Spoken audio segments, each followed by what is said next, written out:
करते हैं एनबीसीसी के साथ। इस कंपनी के चेयरमैन अनूप कुमार मित्तल साहब जुड़ रहे हैं बोर्ड रूम के लिए।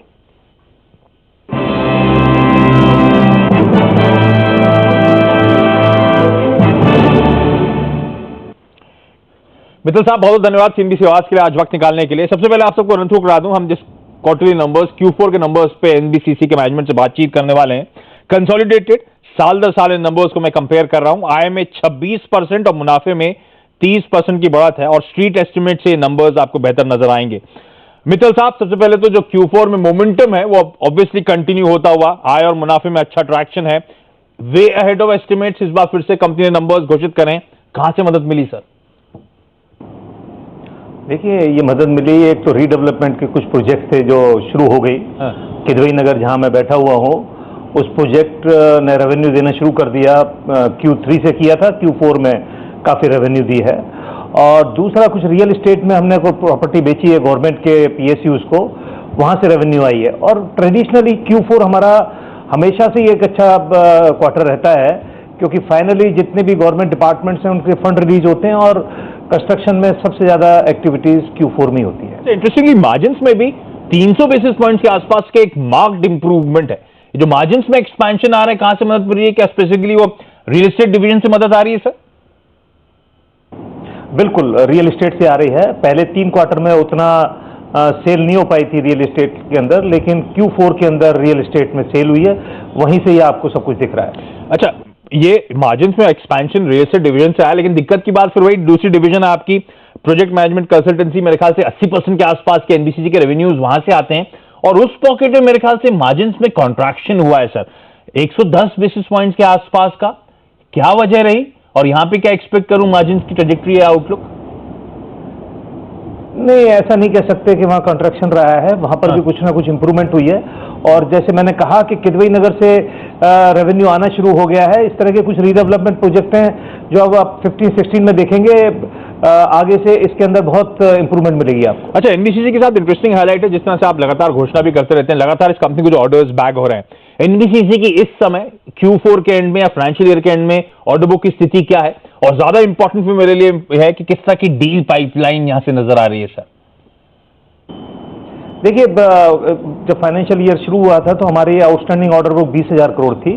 और आज करीब करीब ये 23,000-24,000 के बीच में है। 2 महीने गुजर गए हैं, तो पिछले 2 महीने के अंदर कंपनी ने 3,000 करोड़ के ऑर्डर लिए हैं। और अगर मैं पूरे साल की बात करूं तो मुझे बिल्कुल पक्का विश्वास है कि ये ऑर्डर बुक, हम जब 1 अप्रैल 2016 में बात करेंगे तो ये ऑर्डर बुक 30,000 के आसपास होनी चाहिए रेवेन्यू होने के बाद, आउटस्टैंडिंग ऑर्डर बुक। तो कुल मिलाकर आप कह सकते हो कि इस साल के अंदर हम 12 से लेके 15,000 करोड़ के ऑर्डर्स जनरेट करेंगे। 23,000 करोड़ रुपए के आसपास की ऑर्डर बुक, यानी कि रेवेन्यू विजिबिलिटी तो बेहद स्ट्रांग है एनबीसीसी की, उस पर तो लेकर कभी भी कोई दिक्कत वैसे भी नहीं रही सर।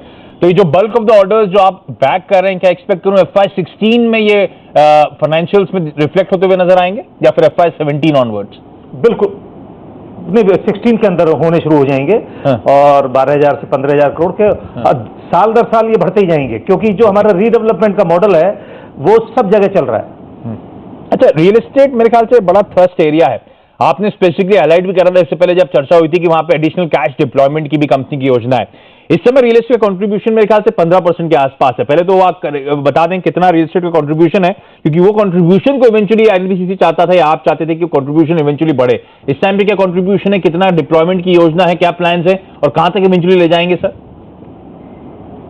देखिए, अभी ये करीब करीब 11% पर है और इसको ले जाने का मेरा प्लान इनिशियली था 25% तक। लेकिन पिछले 2 साल में जो रियल एस्टेट के अंदर मूवमेंट देखी है, तो I am not very aggressive. उसकी बजाय मैं रीडेवलपमेंट में ज्यादा थ्रस्ट दे रहा हूं, जिसके अंदर थोड़ा सा रियल एस्टेट कंपोनेंट भी है और बाकी PMC। तो रीडेवलपमेंट प्रोजेक्ट्स की दूसरा एक खासियत यह है कि उनकी वैल्यू बहुत लार्ज होती है, 2,000 करोड़ से लेके 15,000 करोड़ रुपए तक की। तो अब हमारा फोकस इस वक्त रीडेवलपमेंट ऑफ गवर्नमेंट प्रॉपर्टीज है, उसके अंदर प्रॉफिट शेयरिंग बेसिस पर भी है। और रियल एस्टेट की बात करें तो we are very careful, market के हिसाब से चलेंगे। अच्छा, ये जो रीडेवलपमेंट की आप बार बार बात कर रहे हैं, उसमें तो खासतौर पर दिल्ली के जो प्लान्स थे, मेरे ख्याल से 30 पुरानी कॉलोनीज को आइडेंटिफाई करा गया था रीडेवलपमेंट के लिए। क्या अपडेट है सर, क्या पोटेंशियल है? और इसी के साथ साथ क्योंकि रिडेवलपमेंट की बात करो, मुझे याद है राजस्थान सरकार से भी आपने ऑर्डर बैक करा था, वहां पे भी आपकी करार हुआ था, वो कब तक ट्रिकल इन होगा? यूपी वेस्ट बंगाल के साथ आपकी बातचीत चल रही थी, कहा जा रहा था एडवांस स्टेजेस में वो बातचीत, वहां पर क्या अपडेट है? देखिए, जहां तक दिल्ली की बात है, दिल्ली में गवर्नमेंट ने कुछ कॉलोनीज आइडेंटिफाई की थी, 3 कॉलोनीज का उन्होंने कैबिनेट नोट मूव कर दिया है और उम्मीद है कि अगले 2 क्वार्टर के अंदर वो मैच्योर हो जाने चाहिए। राजस्थान में जो हमारा करार हुआ था, आप अगले महीने से देखेंगे कुछ प्रोजेक्ट्स मैच्योर हो जाएंगे, ग्राउंड पे आने शुरू हो जाएंगे और उसी की तर्ज पे नबार्ड को वर्क बोर्ड के साथ हमने एग्रीमेंट किया था, 4 प्रोजेक्ट सैंक्शन हो गए, उनको हम शुरू कर रहे हैं। इसी तरह बाकी स्टेट्स के साथ भी चल रहा है, तो वो अब मैच्योर होने शुरू हो गए पिछले 1 क्वार्टर से और हर क्वार्टर आप देखेंगे कुछ प्रोजेक्ट्स ग्राउंड पर आने शुरू होंगे। अच्छा, इस टाइम पे न सिर्फ बोर्ड ने वो रिजल्ट्स पे बातचीत करी, उसके बाद कहा जा रहा है कि एफपीओ के लिए भी मंजूरी दी गई है, जिसमें ये कंपनी 10% तक ऑफलोड करने की योजना बना रही है। पहले तो कितनी रकम जुटाने की योजना है? क्या easy calculation current market cap के हिसाब से कर लूं, या फिर आपकी एक्चुअली कितनी योजना है रकम जुटाने की? और ये फंड जो रेज करने की बात करी जा रही है, इवेंचुअली क्या एंड यूज होगा इस फंड रेजिंग का सर? बिल्कुल सिंपल है, 1000 करोड़ रुपए की फंड रेज करने का ये प्रावधान है और उस 1000 करोड़ रुपए को हम लोगों ने रीडेवलपमेंट के प्रोजेक्ट्स में यूज करेंगे। जब हम 40,000 50,000 करोड़ रुपए की अगले 3 साल में बात कर रहे हैं रीडेवलपमेंट प्रोजेक्ट्स की, तो इनिशियल सीड मनी एनबीसीसी लगाती है जिसके ऊपर 18% IRR मिलता है।